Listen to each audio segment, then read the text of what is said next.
Welcome to one TV health. చాలామంది అమ్మాయిలకు ఇప్పుడు ముఖం మీద మచ్చల సమస్య ఎక్కువగా ఉంటుంది. సో మరి అలాంటి వారి కోసమే కొన్ని రకాల ఇంటి చిట్కాలు మీకోసం.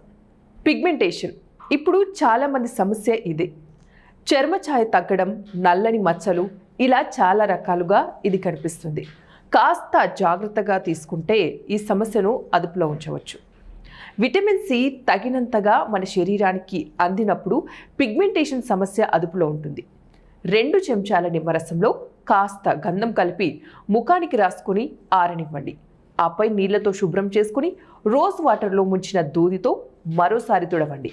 ఇలా వారంలో 2 లేదా 3 సార్లైనా చేస్తుంటే ఫలితం ఉంటుంది. ఇక పాలల్లో ఉండే లాక్టిక్ యాసిడ్ చర్మానికి తగిన పోషణ అందిస్తుంది. పాలల్లో చెంచా గులాబీ రేఖల పొడి, కొద్దిగా తేనె, చెంచా శనగపిండి కలిపి మొత్తాన్ని పేస్ట్ లాగా చేసుకోవాలి. దీన్ని ముఖం, మెడ, చేతుల మీద రాసుకొని స్క్రబ్ లాగా రుద్దుకోవాలి. ఇలా చేసినట్లయితే మచ్చలు తొలగిపోతాయి. అంతేకాకుండా మృదు కణాలు కూడా తొలగిపోతాయి.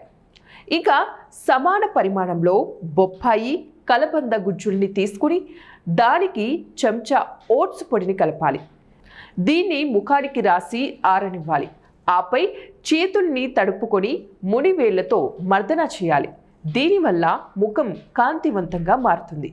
మచ్చలు కూడా క్రమంగా తొలగిపోతాయి. ఈ టిప్స్ మీకు నచ్చినట్లయితే ఒకసారి మీరు కూడా ట్రై చేసి చూడండి. మంచి రిజల్ట్ ఉంటుంది. ఇవ్వండి ఇవాల్టి టిప్స్. మరిన్ని టిప్స్ కోసం చూస్తూనే ఉండండి వన్ టీవీ హెల్త్.